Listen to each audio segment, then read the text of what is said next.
Саламатсыздар ма, балалар? Бүгін біз сіздермен математика 2 сынып 5 сабақты өтетін боламыз.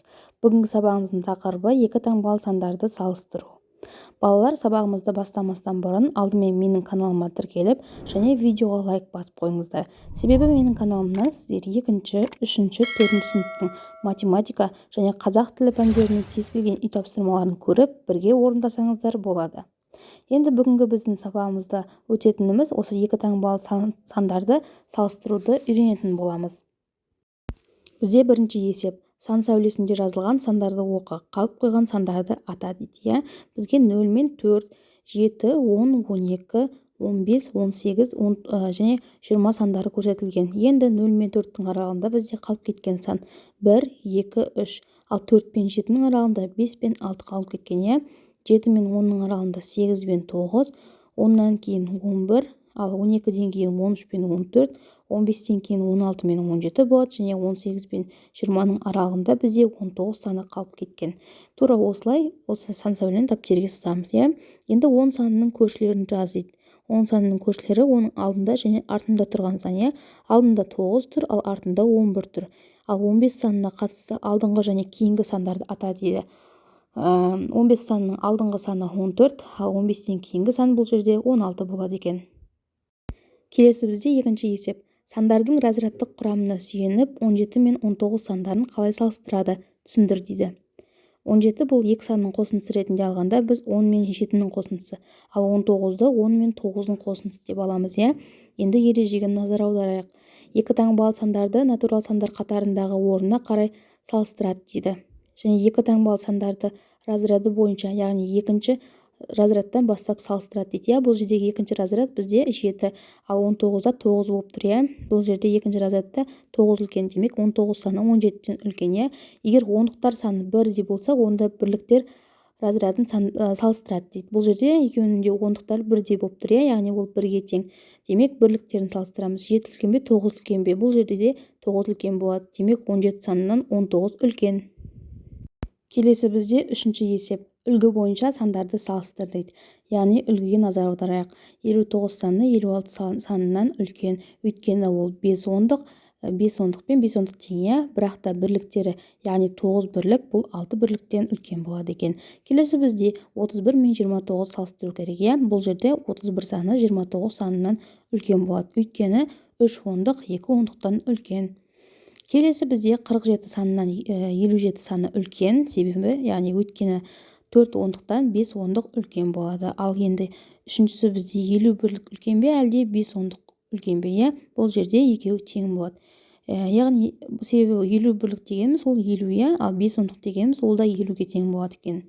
Енді 2 ондық пен 2 бірлік, 2 ондық пен 2 бірлік немесе 22 бірлікті салыстыруымыз керек. Бұл жерде де екеуі тең болады. Өйткені 2 ондық 2 бірлік дегеніміз бұл 22 болады.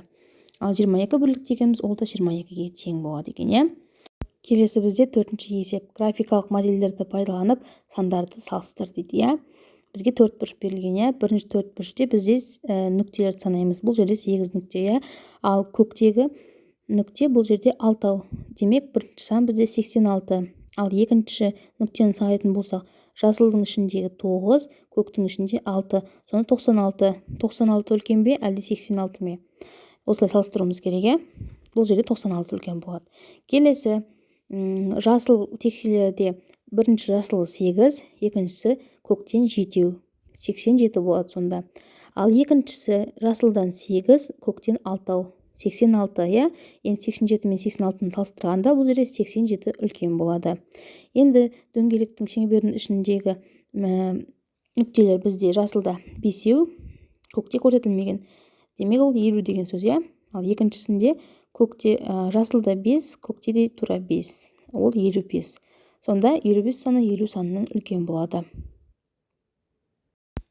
Келесі 5-ші есеп. Теңсіздіктер құр дейді. 7 мен 2 сандарының қосындысы 5-тен артық дейді. Демек 7 қосылған 2 ол үлкен болады 5 санынан. 4 саны мен, яғни 4 саны 9 пен 3 сандарының айырмасынан кем дейді. Демек 9 минус 3 бұл 4-тен үлкен болып жазылады. Келесі 10 мен 3-тің қосындысы 14 пен 4-тің айырмасынан артық дейді. Сонда 10 плюс 3 үлкен 14 минус 4-тен. Себебі 13 саны 10 санынан үлкен болады екен. Келесі 6-шы есеп. Мысалдардың шешуін тексер, қателерді түзетіп, дәптерге көшіріп жаз дейді. 20 қосылған 20. Бұл 40-қа тең. Жауап дұрыс болады. Келесі 30 қосылған 40, жауабы 80 дейді. Дұрыс емес, себебі 30-ға 40-ты қоссақ 70 болады. Яғни осы мәнін түзетіп жазамыз 2-нің. Енді үшіншісі 90 азайтылған 70, бұл 30-ға тең дейді. Бұл жерде де жауабы дұрыс емес. Себебі 90-нан 70 алсақ, бізде 30 емес, 20 санына тең болады екен. Келесі бізде 7-ші есеп. 87 мен 92 сандарының арасында орналасқан сандарды кему ретімен жаз. Осылардың ішіндегі ең үлкен санның алдындағы санды разрядтық қосылғыштардың қосындысы түрінде жаз дейді. Енді кему ретінде жазатын болсақ, бұл жерде бірінші 91 болады. Арасындағы сан ғой өйткені. Одан кейін 90 болады, сосын 89, сосын 88.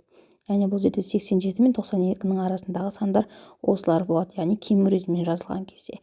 Енді осылардың ішіндегі ең үлкен санның алдыңғы санындағы санды разрядтық қосылғыштардың қосындысы түрінде жаз дейді. Бұл жерде ең үлкен сан 91 болады, оның алдындағы сан 92 саны. 92 санды разрядтық қосылғыштардың қосындысы түрінде жазатын болсақ, бұл жерде 92 тең 90 қосылған 2-нің қосындысына тең болады екен, яғни. Келесі балалар 8-ші есепке қарайық. 2 таңбалы сандар тізбегін жалғастырып жаз. Бұл сандардың ұқсастығы неде дейді. Бірінші 8 бен 7, яғни 87. Одан кейін 7 мен 6, ол 76 болады.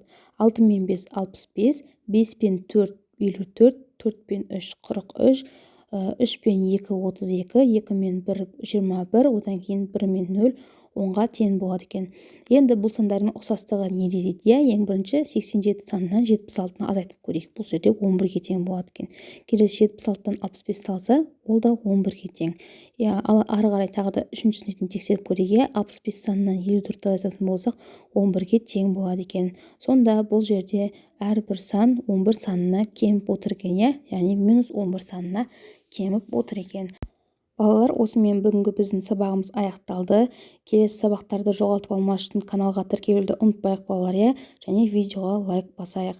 Себебі каналда тек қана 2-ші сынып емес, 2-ші сыныптың сонымен қатар қазақ тілі пәні математикадан бөлек, 3-ші сыныптың қазақ тілі математика пәндері және 4-ші сыныптың қазақ тілі математика пәндерінің үй жұмыстарын көріп, бірге орындасаңыздар болады. Сау болыңыздар балалар.